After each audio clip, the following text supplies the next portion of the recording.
Hello, hello, hello. How are you?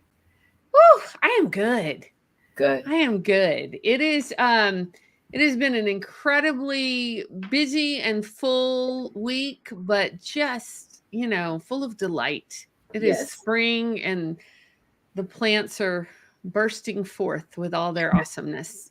Yes. I've been enjoying the different colors and seeing the order that the different trees blossom and everything, listening to the birds. You know me. Yeah, I love it. How you're traveling this week, right? Yes, I am. So I'm in the historic city. I mean, we've been to a couple of different cities. We've been to Philly, we're in New Jersey, um, in Pleasantville. So I was able to see the Liberty Bell for the first time. Went on a horse and buggy tour. That was great. And the weather has been incredible. So thankful for the opportunity to travel and for the time flexibility. I love to look at that, the time and financial side of the situation, and it's been great. I love it. Yeah, it was pre-pandemic when I got to see the Liberty Bell for the first time, doing some work with Sheila when we were doing still point work all around the world, and it was fascinating. Yeah. I love going to new places and checking out new things. Yeah. That's one of my favorite things to do is things for the first time.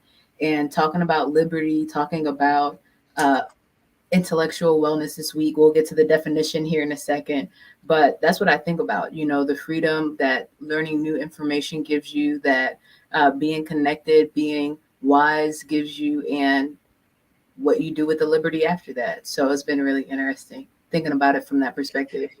Now I have a question. I think I know the answer to this because I know you pretty well, my friend. Mhm. But when you go to a new place like that, because Mhm. we're talking about intellectual wellness today, do you read all the signs? Like, do you go and just kind of soak it in and take pictures, or do you read all the signs and everything around it? So both. It's interesting. As a picture taker, I am working on including myself in the pictures. I used to say I want to go to all these amazing places and take the calendar pictures myself, right? I want them to be my pictures, not just somebody else's. And then I was talking to a woman somewhere connected, you know how we are, and she said, make sure you're in the pictures. I said, you know what? You're right. So pictures is definitely a thing for the memories, but also soaking it in. I love reading the plaques and the different pieces of information that they found important. But I also don't stress over getting every single one, how part of me wants to, because I know that we might be staying on time or, you need to come back and do it a couple times maybe. So I don't pressure myself to get to everything either. Right? Or depending on where you are, there's just not enough time, Yeah, right? The first absolutely. time I went to Savannah, Georgia, have you been to that town in a while? Not yet. No, not Right? ever. It's on the list. Okay. Okay, so Savannah, Georgia is a very historical town. Right. For a lot Yes. of reasons, good and bad. Mostly Right. bad, Right. honestly. It's one of the places that a lot of slave ships came in Georgia.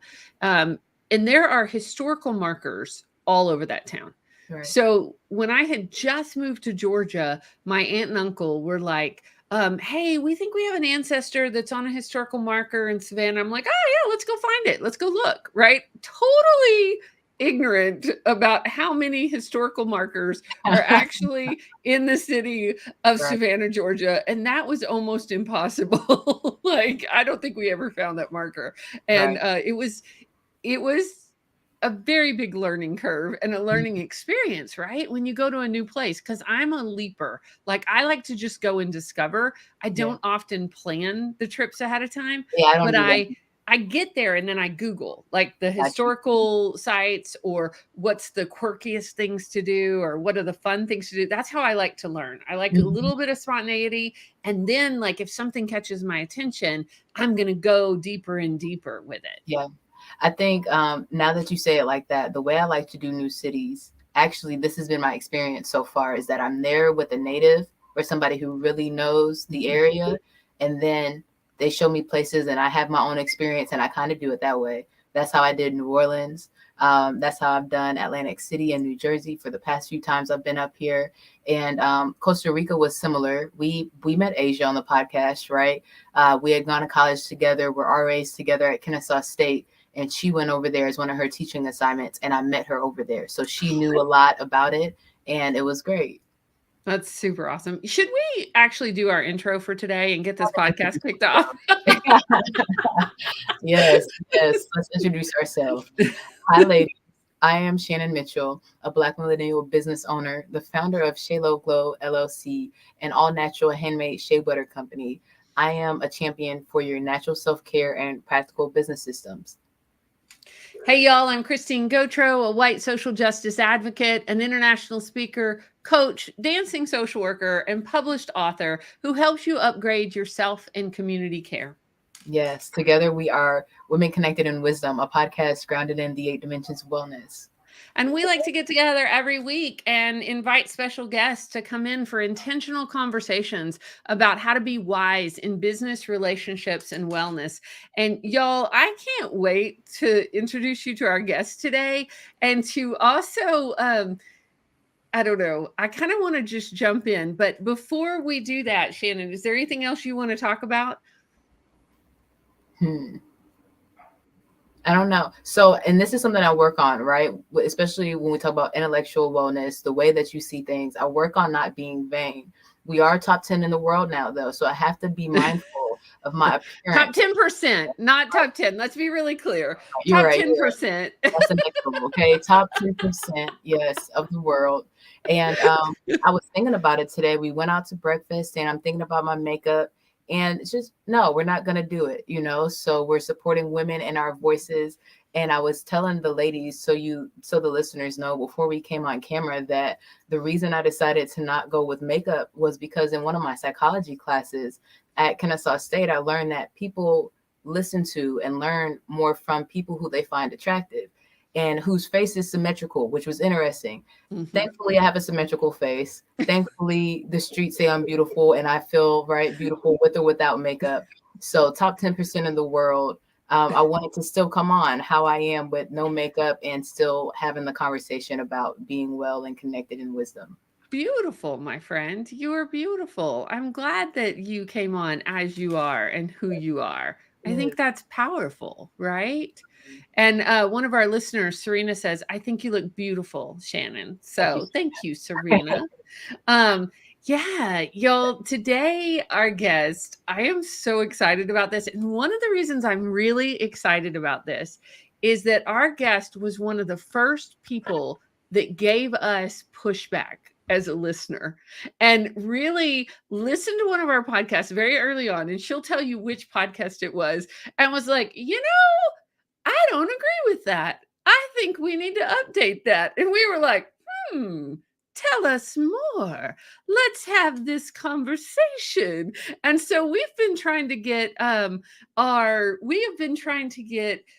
this next guest on for about a year, and our schedules have just been not connecting. So we are really excited to connect today. So Shannon, if you will read us the definition, and then I will read her bio, and we're going to get our guest up here and have some fun.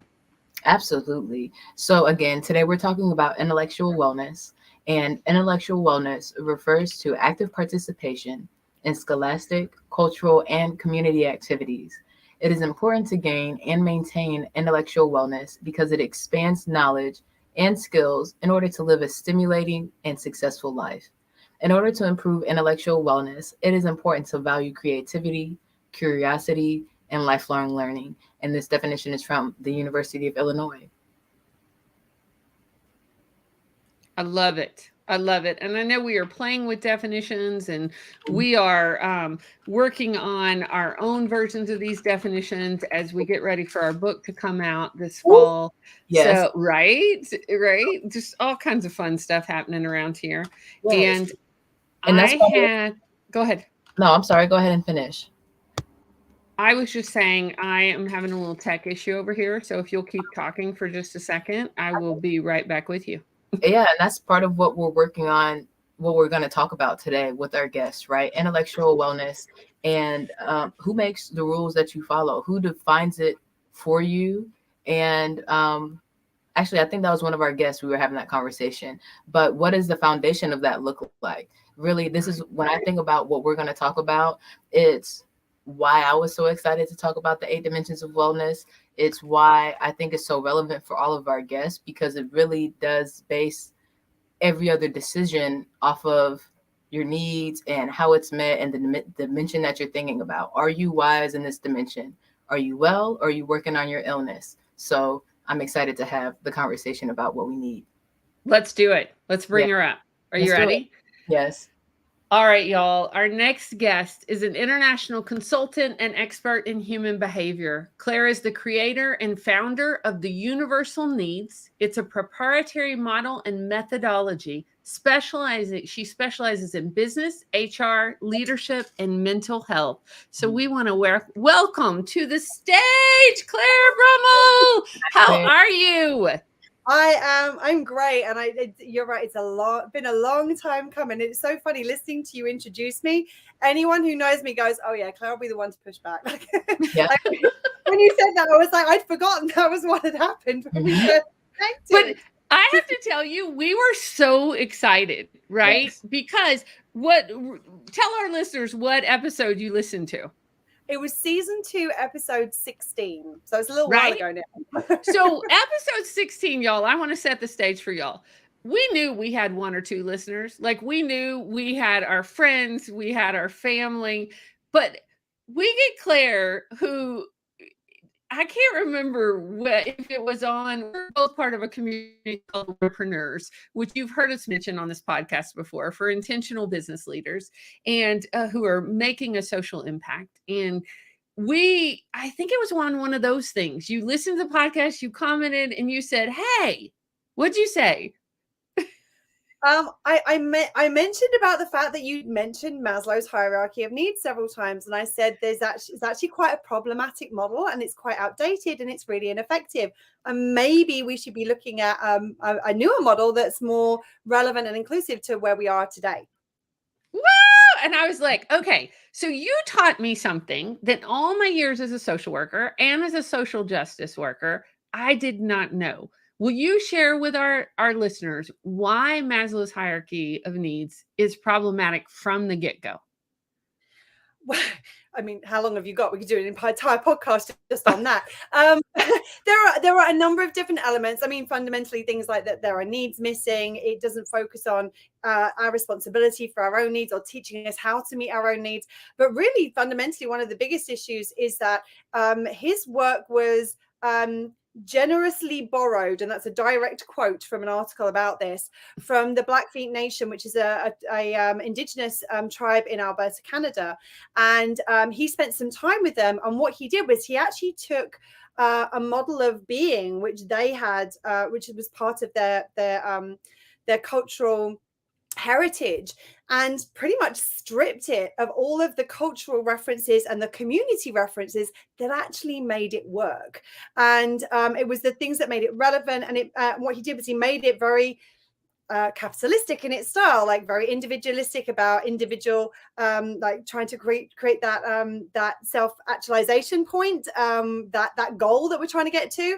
And not only did he do that, but that's one of the things that's really difficult in his model, and actually with a lot of personal development pieces that I see out there, which is that they're very much focused on the individual as like an isolated being, rather than recognizing, yes, we have to focus on ourselves, but we have to do in a way that is community conscious, and that is going to not only not do harm to the community, but actually also support and build it and do it in a way that's sustainable for everybody.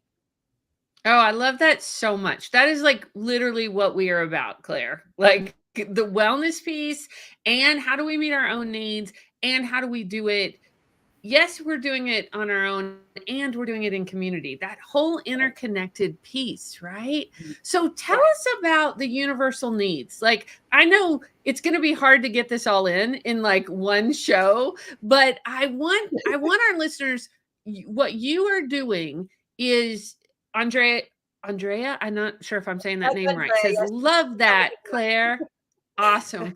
So, tell us about the universal needs. This new, I mean, it really is. That's why we paired you with intellectual wellness, because it is a new way of thinking about this, and you are the creator of it. And I find it fascinating, and that everybody needs to know about this. So I want you to just take the floor and tell our listeners what it is and what you do. Okay, so I think probably the easiest way of this of kind of summarizing that is that we teach that there are 7 keys to getting all of your needs consistently met. So I'll try and go through those super quickly because it might touch on the ways in which it will touch on the ways in which we're different. So the first thing is, in order to get your needs consistently met, you need to know what they are. And there are a lot of needs that are missing from the other needs models out there. And so we teach that there are 12 needs, and the 12 needs correspond to, they fall into 4 groups, and the 4 groups correspond to the 4 different sections of a tree. So at the roots of the tree, you have your survival needs. So these are the needs that you will find a way of meeting: healthy, unhealthy, empowering, disempowering, serving you, not serving. You'll find a way because it's linked to our very survival. Then you go up to the trunk of the tree. The trunk of the tree is your intrinsic needs. So these are all the needs that relate to our internal well-being, our emotional well-being, our sense of value, our sense of empowerment. And once we've got our foundation, which is the roots, and our core, which is the trunk, from there we can grow into the branches of the tree. So the branches of the tree are expansive needs. This is about our expansion. It's about, once we've got those foundations, from there we can grow and expand and interconnect a little bit more with the world around us. And then the leaves and the fruit of the tree are the enriching needs. So these are the needs that give us a deeper experience of ourselves and a deeper experience of life. So that's like the very first step, is like, you need to know what your needs are. Secondly, you need to know that it is possible to meet a lot of your own needs for yourself. We never get taught this. So when it comes to meeting our own needs, what a lot of us, if you imagine, we grow up on this planet, we're born on this planet, we've got no ability to meet any of our own needs. And what happens is that when one of our needs isn't being met, what happens? The alarm system goes off, the baby starts crying. And we learn that for a lot of us, caregivers will try and attempt to meet the needs for us. And so we have this dynamic of what, like, when we need something, that somebody else will try and come and meet that need for us. And while a lot of us, our caregivers, knew they had to teach us how to physically survive, they didn't teach us how to meet our own mental and emotional needs as well. So a lot of us are physically walking around like adults, but emotionally and mentally we're still relating to our needs the way that children do, because we're still looking to the world around us to get our needs met. Now there's a caveat in there, in that we are social creatures. We do need connection, we need community, we need relationship, but this is about removing dependency on other people and other situations to get our needs met, and be able to meet these at a base level for ourselves. So the first, the fact that it's possible for us to meet our needs. The second is, we need to know how to meet our needs in ways that are actually going to fulfill us. So if you imagine that we just talked about the tree, which is the needs. So that's what the need is. The way of meeting our needs sits somewhere on a spectrum, because it's just as important, the way of meeting our need, as what the need is. And at one end of the spectrum, we call it the red spectrum. This is I describe it as the TV dinner or fast food way of meeting needs, where you might be doing a lot of stuff to meet your needs, but there's no real nourishment in there. It might satiate the hunger for a short period of time, but there's none of what the body is actually craving in there. So once you've had it, you're going to want something again very quickly. So at that end of the spectrum, you can be doing a lot of stuff to meet your needs, but actually not be getting much benefit from it. And that's the way we're socially conditioned to get our needs met. The other end of the spectrum is the green end of the spectrum, which is the whole food, home cooked, nutritionally balanced way of meeting needs, where not only does it satiate the hunger, it actually provides the nourishment that we're seeking, so we stay fuller for longer. So at that end of the spectrum, we can be doing much less to meet our needs, doing things that are quick, easy, and very simple, but getting that level of fulfillment that we're really seeking. So that's the how. We need to know it's our responsibility to meet our own needs, which is the fourth key. And that actually, as adults, we need to take on that responsibility for not only getting ourselves clothed and fed and going out and earning a living, but our emotional and our mental well-being is also our responsibility.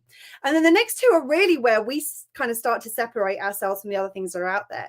And that is, we need to be aware of equity when it comes to the meeting of our needs, and that we live in a society in which we are not all on an even playing field when it comes to meeting our needs. The more privilege we have, the less barriers we have to get our basic needs met. And so what we need to be aware of is where we sit in that inequity, and what that means for both our meeting of our own needs, but also our responsibility for actually addressing that inequity in order that it's easier for other people to get their needs met as well. And the reason for that latter part is because of the next key. The next key is interconnectedness. And this is the piece that was kind of stripped out of Maslow's model, which is that we as human beings are interconnected. Our humanity connects us. And what that means is, if we meet our needs in ways that have a side consequence of harming others, whether we're aware of it, whether we notice it, it actually erodes our own needs and our own well-being as well. If we make our needs in ways that have a side consequence of benefiting others, it actually benefits us, our needs, even more. And that's why, because of that interconnectedness, once we recognize that we're not in an equitable society, so we're not all on an even playing field, where we hold more privilege, we have more responsibility to be making that effort to be evening that the playing field wherever we can. And then the seventh key is consistency. So a lot of people do what I call roller coaster self-care. Self-care has been commodified and commercialized, but self-care is basically nothing more than meeting our own needs. And what happens is it's like we're in a situation where we're on vacation and all our needs are being met. So like we're riding high on the roller coaster, and then the next minute we're back at work and deadlines screaming and we're stressed out and everything, and we plummet. And so consistency is about creating a consistent practice. And we teach within our work a daily practice, which takes between 5 and 15 minutes a day, and make sure all of your needs are actually met. So you can create that consistency with not only getting your needs met, but keeping them met, and being able to therefore have a more sustainable approach to getting our needs not only getting them met, but staying fulfilled. Woo! That's a very big nutshell, but that's a nutshell of like how we're different. Right?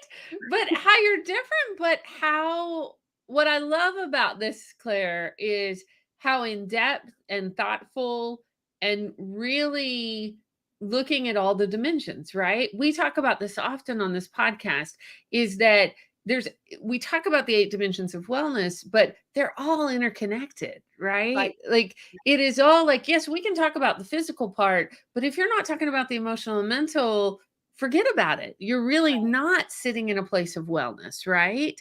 And there's times that we're looking at different spaces. That consistency, as somebody who identifies as neurodivergent, that is one of the most challenging ones for me. And I do that one by scheduling. And I mean, the listeners have heard me talk about this before, but it is literally in my calendar. Like, go take a walk, go outside. And, like there are things that I schedule in my calendar that somebody looks at my calendar, they're like, what? You need to be reminded of that? Well, yes, I do. Yes, I do. It's finding the way. That's the thing, is that a lot of people, when they come to us to learn about their universal needs, is that they're expecting me to give them a prescription. It's like, here are the things that you need to go and do, and that's not how we operate. Our methodology is all about how do we help you discover the ways of meeting your needs that work for you, that does it, the ways that work for you, not just in that red-green spectrum idea that I was talking about, but also from a personal perspective, because the things that are going to meet your needs, Christine, or your needs, Shannon, are going to be different to the things that really boost my needs. And we want to be focusing on the things that are going to take sort of the smallest amount of time and energy, but going to give us the biggest amount of benefit when it comes to that level of needs fulfillment. Right. Shannon, you look like you were going to say something, so I'm pausing for you. No, you're fine. Claire, I know you had something you wanted to add. Go ahead and add your bit, and then I'll hop.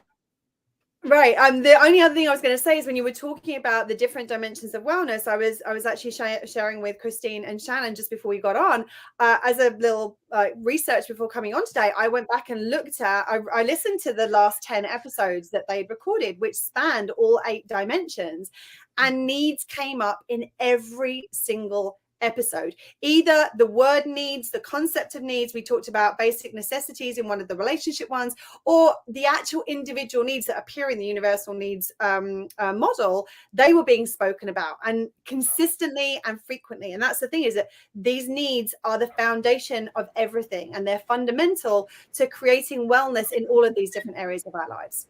Mm-hmm. And Christine, that's really how I think about them. Just like Christine said, Serena, we see your love, the heart on it, right? Mm-hmm. Christine had mentioned it about how even with her experience, she had been using Maslow's hierarchy of needs. Myself with a bachelor's degree in psychology, just like I had never heard of the 8 dimensions of wellness, had never heard of any other system outside of Maslow's hierarchy of needs. But of course, as a student of color, realizing that things are taught differently, and depending on when it started and when you found out about it and which source you found out about it from, there's going to be different wordings of things, and the context of the words that are used are very important in how you apply it. So if in Western culture, we are more individualistic, it makes sense why that's been the system. But we know that as humans in the entire world, we need each other. Like right now, we're streaming on social media. We're here together because if I could be in this room by myself and that was all I needed, then we would live differently. But that's not real life, you know? So even with the quote unquote pushback, for me, that's the beauty of women connecting in wisdom. It's somebody saying, hey, you have a tag out. Hey, it's not your nose ring. It's a booger in your nose. Don't to consider this. Okay. Because if you don't consider everything, you'll be missing part of it. And then we wonder why it feels selfish to take self-care, because maybe when we are finally prioritizing ourselves, we're not doing it in a healthy way. And that's important as well for the sustainability of it, you know, and for the added benefit to the health of everybody involved. Right. Well, one of the things that we teach about at the Universal Needs is about being self first. Now, self first is a hashtag that was being used on social media, but it didn't really seem to have any definition. And we talk about understanding the difference between selfish and selfless. And we get taught as a society to be that selfless is the right answer. That's the approach that's better. But the reality is that selfish and selfless are both actually rooted in unmet needs. Because if you're coming from the selfish, you're prioritizing your own needs, willing to be to the detriment of others. Selfless is about prioritizing others to the detriment of the self. But unless your needs are actually being consistently met, there's normally a hidden subconscious strategy to get your own needs met that the selfless strategy is being used for. So both are actually rooted in unmet needs. So we teach about being self-first, which is about prioritizing your own needs because they're our responsibilities we just discussed, but doing so in a way at the minimum that does not harm others, and sometimes in ways that benefit others. And we talk about it in the context of we obviously talk about the tree as the individual, and we talk about the universal needs ecosystem being like the environment that we're in, both as the system that we live in, the physical environment, and the other trees in the forest. That at the moment we're in a system that's toxic. The entire system is working against everybody getting their needs met. So once, as we meet our own needs and we kind of get more green, we then have to be a part of trying to change this ecosystem that we're all in, so that not only is it not so hard for us to sustain, but also it actually supports everyone in getting their needs better met. And that creates a healthier environment for everybody involved. Right. And that's why I like that that's the point that you base it off of. It actually reminds me of a ladle, right? A ladle usually looks heavier at the top, and you wonder how it balances on this very fine point. But it really it changes the posture of your heart. And Christine and I were talking about that earlier, how let's say if you're selfless, right? Especially as a woman, right? I'm selfless. I'm here for the community. I'm here for my family. But if it's manipulative, and it's really because we might not have the words to articulate it, or this is the only way we've been taught how to get what we want. Now we're here for everybody, but we're not even able to show up in a fully authentic way because we're not full. And that's what we talked about on one of the shows with Jenna Banks on I Love Me More, is how do you operate off of a full tank? And to your point, Claire, it reminds me of what I usually tell my servers. So you watch the last 10 episodes. I'm officially moved back over to Papado, right? And so all these pre-ships and meetings and things I used to talk about are coming back. And when I talk to my team about teamwork, I remind them that the first step of teamwork is being self-sufficient. Because if your team has to come save you, well, guess what? Now they're off task because you don't have your tasks together. That's different than needing help, or not being developed, or having an unhealthy environment. Those are conversations. But first, in a healthy place, take care of you so you don't pull somebody else off. And then if we need to grow together, let's grow together and continue to elevate, of course. Absolutely. And it's the same because we do HR consultancy. We actually do it often in the hospitality industry. And it's like, we need to look at, yes, we have to have the exec level need to understand about needs. Yes, the management needs to be managing in that area, but also the line level need to be supported in meeting their own needs, because that's what creates employee engagement. If their needs are, most companies, the needs of their staff are being compromised. And that's why the Great Resignation has been happening. Everyone's like, oh no, I'm not going to work for a company that's costing me, that I'm sacrificing myself for. And so it's really important that we create working environments. And this is what obviously Dr. Sarah Brown was talking about on your last episode, was about this occupational wellness. It's about creating environments that not only don't compromise our needs, but actually also will support the individuals in getting their needs met within the context of their workplace. Right. And I think it's fascinating what you said and what Dr. Brown said last week is like the first step is women knowing what their needs are.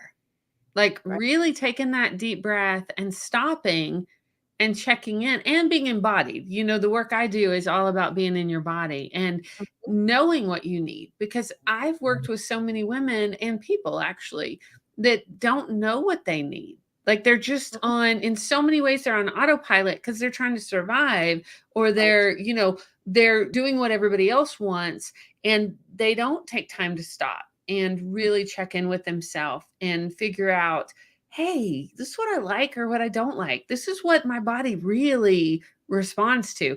Hey, this is my sleeping temperature. Like I am such a data nerd about stuff like that. Like I can tell you, this is the temperature that I sleep the best at, right? And I've had the privilege to be able to do that because I have indoor air conditioning, you know, I have central heat and air. I grew up in a farmhouse that I didn't have that. So I always think about, I think that's one of the things, the reasons I know, because I grew up in discomfort and in times in the winter and summer that I wasn't comfortable. So now that I have this house and I have that little switch that I can flip, I played with it until I'm like, ooh, that was the best night of sleep I've ever had. Let's try that again and see if that works. And I love that part of your story too, Christine, because I think that, let's say as women, right, since we're talking on women connected on in wisdom, a lot of times there might be shame or guilt around our pain points, right? Our stories or the things that we don't know. But, and we talked about this on the previous episode, that's how I know where to start. You know, if I need financial literacy, I used to be salaried and have an extra $700. Where is the money when the pandemic happens? You don't have it? Well, we need to look at what happened and then how we can be healthy moving forward, you know?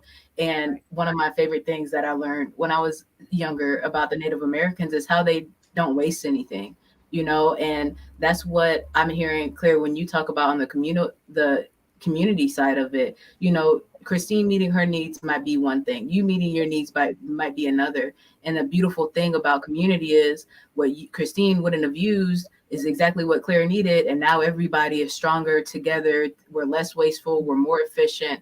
And again, we're able to elevate and keep going from there. Right.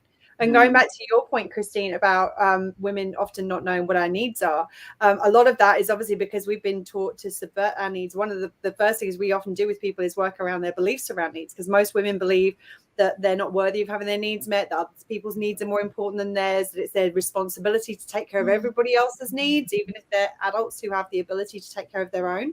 But then also because we live in a culture where we've been societally conditioned to not only ignore but reject, actually. Like if you think about the trunk of the tree, that's one of the areas that we often see most people have issues, because we've not taught to think about our internal well-being. We're not taught to think about our level of our emotional well-being or our value in the world or how to connect to our power. And that's one of the things that I often see, like when we have clients who go through and they're like, wow, that's a need. And yeah. And then we go through and then we figure out that is a need, and they've been trying to get it met through these other ways. And actually that was what they were after all along. So having that ability to kind of excavate and go underneath, like what are the things, what are the patterns of behavior that we've been doing, and what are we really trying to get met? What need are we really trying to get met through that? And is that a healthy way of doing it? Or is there another way of doing it that actually is going to be more fulfilling, more nourishing, and more sustainable?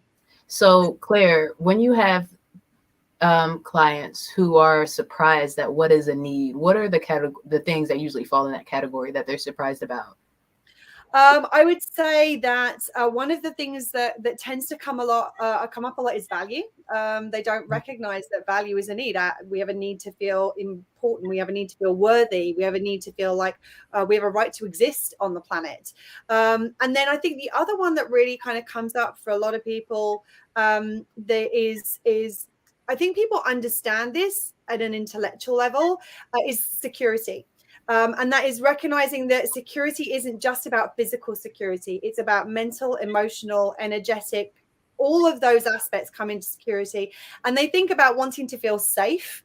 But a lot of women especially kind of think about safety in a very kind of, okay, I need to be physically safe when I'm going out and around, but out and about. And it was interesting. I was listening to your conversation with Chantal about the kind of abusive relationships. We don't think about emotional safety and how that emotional manipulation, as somebody who's been in abusive relationships myself in the past, is it's something that compromises our emotional safety. And one of the things that I find so often with people, especially when you kind of look at that dynamic specifically, is that a lot of the time they're in the relationships to feel safe, maybe financially safe, maybe physically safe, and they don't realize that the person through which they're trying to get their safety and security need met is the person who is most undermining and compromising their security in other ways. And that's one of the other things that's an issue with Maslow's model, is that his categories are very broad. So you can be like, oh no, I'm meeting that need, and then you're missing another piece which is part of the same puzzle, because you don't realize actually it's all important, and they're all important to be met in really, really supportive ways. Claire, I am so fascinated by this conversation because as a social worker, I have worked with a lot of clients, and then I have some people that I am, my husband's a great example of this, like that had really early trauma, like from losing a parent really early, or things that stick with them. Like I think of some of the foster and adoptive kids I've worked with for years, like things that stick with them for years. Right. Like when you've had an early emotional trauma, like the death of a parent or the loss of, how do you start addressing that? Like how do you, because I know I've worked with a lot of people, and I have my thoughts, but I want to know, coming from your universal need, like how do you really just lift somebody up from that place? Right. Well, I think that the first thing is to really understand what trauma is. And we have a definition that we use within the universal needs. And we talk about trauma being, there are different types of trauma. So there is a severe trauma, which is where your universal needs have been severely impacted in a short period of time. So you would have, so if you imagine like an automobile accident or something like that, where it's in a short period of time, but everything gets hit like in a severe level in that one moment of time. You then have chronic trauma, which is where your needs are chronically unmet over an extended period of time. And then you have chronic and severe trauma, where they've been chronically unmet over a long period of time at a very severe level. And that severity could be within one of the individual needs, it's been severely impacted, or it could be because it's a number of different needs that have been severely impacted. So the first thing is you have to understand what trauma is in the context of needs.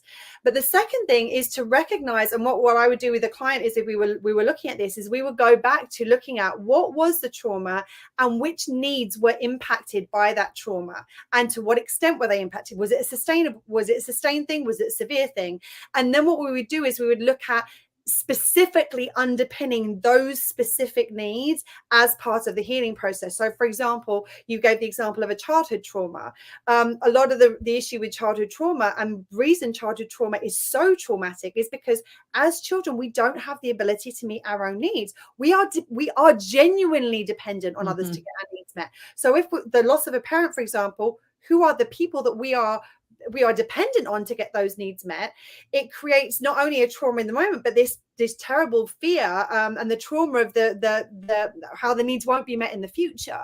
And so what we would often do with that is we would actually take people back and allow, we often do some inner child work, where we look at the adult in the now going back and reparenting that aspect of themselves, looking specifically at the needs that have been compromised and impacted, and how can we not only meet the need in the present moment, but actually go back and make amends for the fact that the need wasn't met in the first place. I mean, we talked we just recently on our podcast, we did a series on apologies and what needs to happen. And one of the things is you can address what happened, but one of the aspects is actually you have to make amends for the fact that it happened. And that's where we need to kind of pour more into those needs to make up for the fact that they were impacted in the first place. So that's, I mean, it's always different. And that's with these needs. Everyone, like when they say, oh yeah, I help people meet their needs. Oh yeah, self-care, blah blah blah, it's manicures. It's like, yeah, no, that's not what on this podcast we love those and let's talk about more. And that's the thing, is there's such complexity and nuance. So it's like, it's always different. Every person is unique. Everyone's situation is unique. And that's why it quite often helps if I can work with somebody one-on-one, because I can look at their specific needs, history, their blueprint, and the coping mechanisms that they've come up with, and saying, oh my God, you did such an amazing job. You found a way of coping with this situation. Let's not shame ourselves for that. Let's now look at other ways of meeting those same needs. And if it feels actually that will be more nourishing and supportive to use these new methods rather than the ones we've been conditioned to use, then great, we can start to learn and grow and change in terms of how we're relating to those unmet needs. I like that. And to Christine, so of everything that Claire said, and I will say, and especially when we're giving advice, things like this, even with Shalo Glow, with the physical, a lot of times we're used to giving a prescription, like you said, right? This pill with this amazing, lovely, the visual and what they're saying is two completely different things, right? So this is what we're saying it does. Here are all the side effects. That's how we're used to it. And it's not you might get all the side effects or one of them, a few of them, but of course they're going to be different. But I think that a way to tailor it is the 5 love languages. And maybe we'll find out that there's a better system for that too. Of course, we're always doing SWOT analysis and upgrading our systems, right? But if somebody has, let's say, for example, social needs, right? They have an early childhood trauma. They were teased from a community standpoint, because we talked about it from a therapist and a coach standpoint, right? How do you tell them, or how do you guide them through? That's how I would support them in that area. So socially, what is their love language? Do they like acts of kindness, acts of service? Does this friend need, or this romantic partner want to be taken out on a date? Do they want me to do something to surprise them, to, support or celebrate this amazing strength that they have? Or is it words of affirmation and they just need to be built up? And when I think about something that I think they would like to hear, let me tell them, but specifically feeding that person in a way that makes it count more for them is what I've worked on with my social circle that I work on intentionally supporting. And from my old work environment, I think we talked about this question is, how can I best support you? So those who you aren't close to, if you see that they struggle in this area, well, what is it that you need? And then having them tell you if they know. Of course, sometimes there's work to be done, and that's what we're here for. But that's an easy way too. So you don't try to support and then support the wrong way. And now you're reestablishing maybe the trauma or coming up with new situations. Right. Well, and it's interesting that you mentioned the 5 love languages, because we actually teach that there are 7. There's the original 5, and we call it the 7 T's of giving and receiving love, and there's a T associated to all the original 5. Won't bother going through those, but the additional 2 that we work with are thought, because sometimes it's not so much about the thing, the act of service, the word is about knowing somebody well enough that the thought behind whatever the act is actually the thing that makes them feel loved. And then the 7th one is a kind of an interesting one. We describe it as taking in, and it's basically some people feel loved when other people receive from them. So it's like I feel loved, I feel more connected to you when you will receive from me. So there's different layers in that. But I agree, and I think one of the things that we often teach clients to do when they're going through the needs, and when we're helping them to figure out the ways of meeting the need for themselves that will really work, is that we ask them what is it that they would need from somebody else, and what is a way that they can give that to themselves. It's not that we don't want it from anybody else, of course. Having other people pour into us, that's part of community, and that helps. Like I know my business partner's watching right now, she talks it as like the sprinkles on the sundae. Like it's still a really good sundae. It's like you got your ice cream and your brownie bits and your sauce and all that kind of thing. That's us meeting our own needs. Those are the things that we can do for ourselves, and somebody else doing it just becomes those sprinkles on top. We want to kind of create that situation. We're not dependent on somebody else for our healing, but actually we're just elevating each other and supporting each other with what we're already giving to ourselves. Yeah. And especially in a social environment, I think it's so important. When we talk about COVID, we know that COVID, I would say, stretched everybody. I try not to generalize or make assumptions. We know that, but everybody has been affected. So what happens when you are depending on somebody and now they got to catch themselves, and so they're not here for you when you are out in the wind because we don't have the tools to stabilize ourselves. So I love the work that you're doing. Thank you for bringing us and everybody back together for the foundation and the needs that we need. And also I would say expanding on the 5 love languages, because it is a thing. You know, I had a step grandmother one time. My dad's been married a few times, and I remember she was so upset if we wouldn't eat, or when I threw the scallop away. That's when I found out how expensive scallops were. Okay, do you know what that is? That's a scallop in the trash can. And I think that was one of her love languages. People being able to receive the things that she was trying to do for us.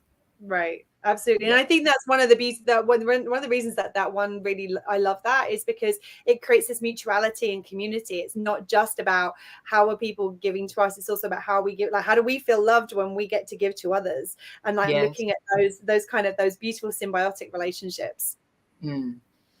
Well, and, you know, last week we were talking to Dr. Brown about purpose, and, you know, and that goes right in what we were talking about, because, you know, I love connecting people.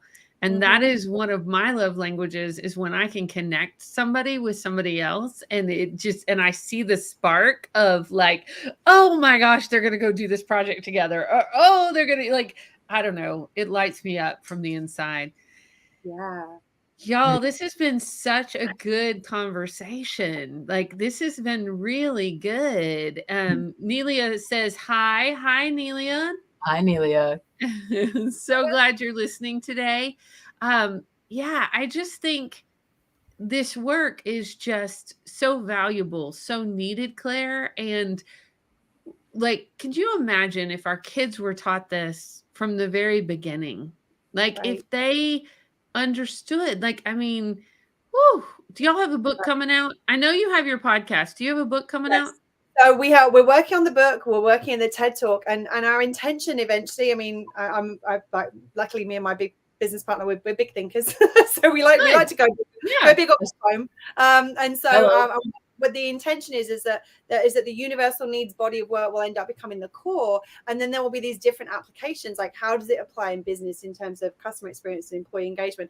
How does it apply in terms of relationships? How does it apply in terms of parenting? How does it apply in terms of education? How does it apply in terms of addiction recovery? How does it apply in terms of self-worth and self-value? Like, there'll be all of these different applications of what it is that we do, because that's what we see with our clients. People are like, oh, who specifically do you work with and what problems? I'm like, literally, most of the time people will refer people to me. They're like, I don't know why I'm talking to you. And I'm like, okay, tell me what's going on in your life, and I'll explain why you're talking to me and what I do in the context of what is specifically going on for you right now. So the book is in the pipeline. The TED Talk is in the pipeline. We're working on so awesome. Tell people about your podcast too. So our podcast is it's a little edgy in terms of the name. So it was created, the name came up because during the pandemic, actually, was when I took my business partner Serena through a deep dive, not only of like the content at the top level, but that deep dive of working one-on-one with me, where I can go. A lot of time when people go through the content, they get it at an intellectual level, or they get some pieces of it at a surface level. But often when I work with someone individually, I can kind of go, oh, this is the need underneath. Actually, it's this need that's up. And so I can often see kind of through and pinpoint things that are going on. So she did the deep dive with me, and consistently throughout that period of time, the amount of times I would say something, she'd go, well, shit. It really is that simple, isn't it? And so when we were kind of naming the podcast, I was like, I want something a little bit edgy that's got a bit of personality and kind of shows our humor and everything. And we were throwing down ideas, and all of a sudden she went, well, shit. I'm like, oh my goodness, that's it. So yeah, we do a weekly podcast called Well, Shit. It really is that simple. And we look at like the business aspect, relationships. I've said we did an apology series. We've got a self-first series. I think that's currently what the podcast episodes are going on at the moment. So, and we cover all these topics, and we say to people, you tell us what the problems are you're having and the challenges. We'll do a podcast to answer it. So yeah, that's I love that. Our listeners are going to love that. And you know, podcast listeners love good recommendations for other podcasts. So y'all go check it out, and give Claire and her business partner some suggestions of things you want to hear about, because it really is good. So, right? So fun. Y'all, it is about that time to start heading towards close. So thinking about this yummy conversation we've had today, think if we had to hashtag something from this conversation, and that would be a wisdom in action, what would our hashtags be from today? What do you think, Claire? I'm always good at hashtag self first is always an important one for me, because I think that it says exactly what it is. It's not self to the detriment or ignorance of others. It is prioritizing a self first and just being mindful that we're doing it in a way that doesn't harm others. So I think self first, hashtag self first. We pretty much put hashtag self first on pretty much everything we put out there. So I think that's one of the ones that comes to me. Oh, I love that. All right, what you got, Shannon? My hashtag is hashtag know your needs. And Yeah. I remember specifically having this conversation with my partner, my romantic partner, right? Thankfully, I have a few partners in all my different projects. And I love all of you guys. And actually, it's relevant for everybody, you know. And I told him, I don't even know how to ask you for help yet. So first I got to figure out what I need, and then I got to figure out how to articulate it, you know. And as business women, as business people, professional people in management or ownership, delegation is important. Some things are going to be for you, and then some things should absolutely be for other people. And I think that when women figure that out, it's a beautiful thing, and we could start being healthy and get more rest, and everybody's happier. It's a beautiful thing when it starts working out. So hashtag know your needs. Right. And actually, I just wanted to add on the end of that is that one of the things that Serena and I found incredible was we were best friends before we started working in business. And I remember initially going, really, do I want to go into business with my best friend? Like, that doesn't normally work well. But through knowing our needs, through knowing how to understand, articulate, communicate, meet our own needs, and discuss it with each other, our business relationship has actually made our friendship closer, and our friendship has become closer because of our business relationship. So it's enriched every single area, which I love. Round of applause to you and Serena. Right. And Christine, I know you need to do your wisdom in action and we close out. But Claire, I love what you do, because I feel like this is what I've been talking about my whole after college or even during college conversations that I've been having. But as an RA, we would do this thing called a roommate contract, right? You sit down. I've never met Claire. Claire and I did not go to high school together, but we lived together, right? And we would talk about visitation, noise, all of these things. And people, just like business, would say best friends shouldn't live together. And what I feel like I learned was it's because you think you know each other, but you don't really have those type of conversations. So knowing the needs, setting the expectation, and then moving and being able to have open conversation after that, I think will squash a lot of stuff, you know? Right. And being able to be uncomfortable and have knowing how to navigate your needs in those uncomfortable conversations, and to create a solution that's actually going to support everyone's needs. Right. And know how to breathe through that. Talking about that uncomfortableness, like how you can stay in your body and be present to know what your needs are. Right.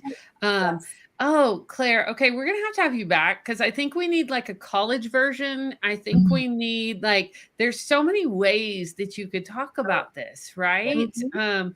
I mean, this is just delicious. Like, this is so good. My hashtag for wisdom in action would actually probably be hashtag still point, which is one I use a lot from our book, because we talk about a lot of this with self-care and self-healing. And what we talk about in the book is the still point is the place that you stop and you listen. I love that. And so I think about that. I was going to do yours, Shannon, and you took the one I was going to use. And so I was like, oh, I got to come up with another, but it comes all together, right? Yes. All of that, when you take that moment, that still point to stop and listen, and then you know your needs and you meet your needs. I just think and then the self first, y'all. This is powerful.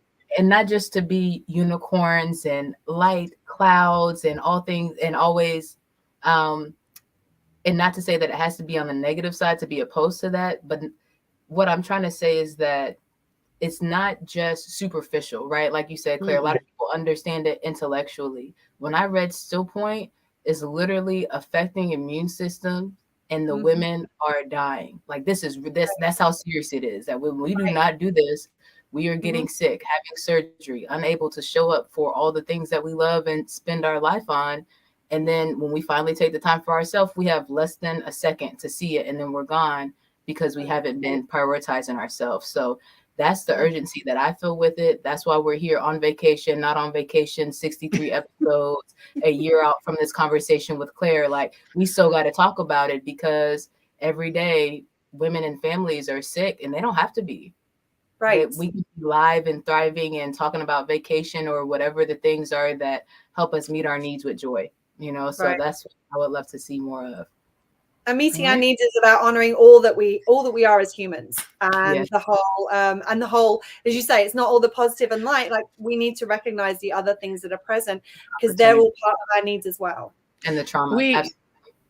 I'm sorry, I'm cracking up, y'all, because Serena popped in her hashtag move over Maslow, which started this whole conversation.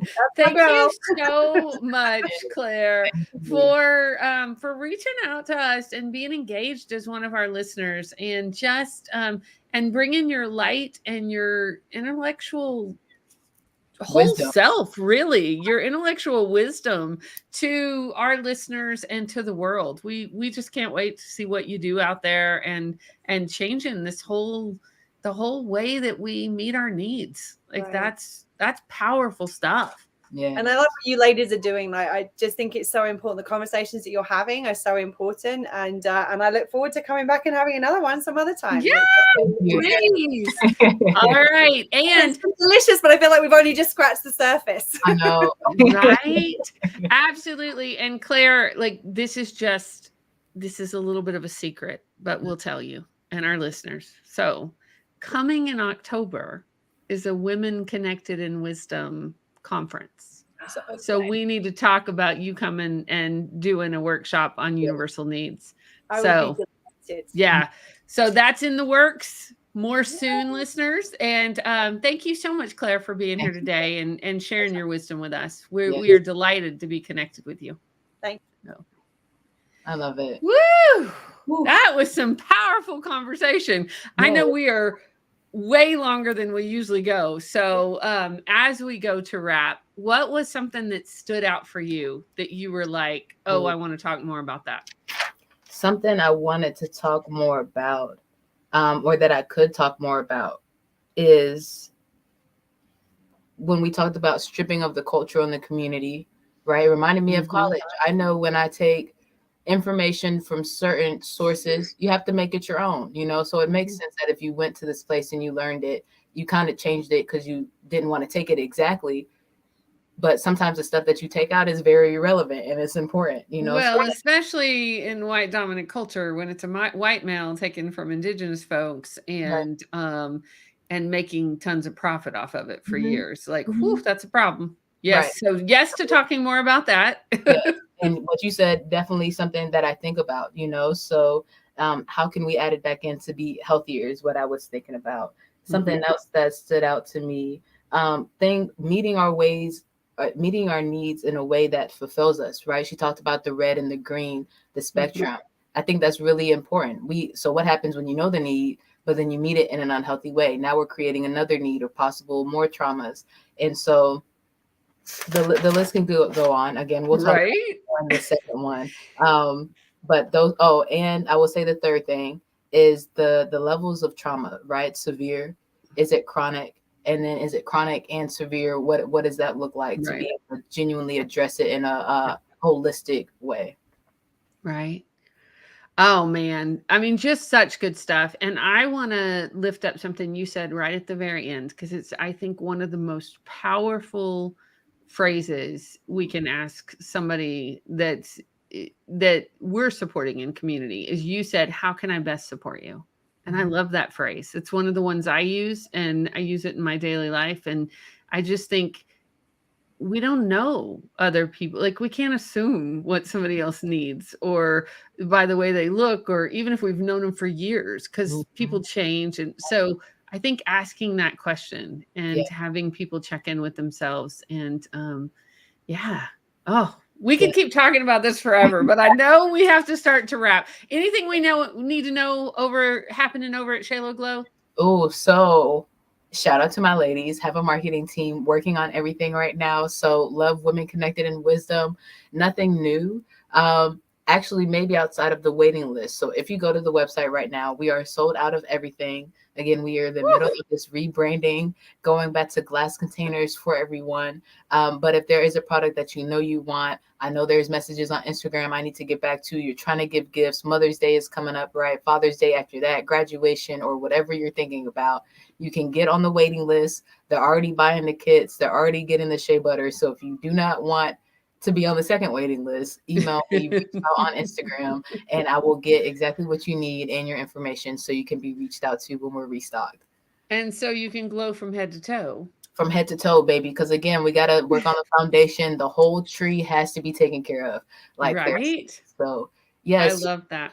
And it's not just about your face, it's about your whole body. And that's what we talk about. Not just what we see, but genuinely being well taken care of and wise. So at the end of it, was there anything else you wanted to add? Nope. Okay. I'm good for today. Perfect. We will see you ladies next week live at 5. In the meantime, be well, be wise, be whole. We'll see you soon. See you next week.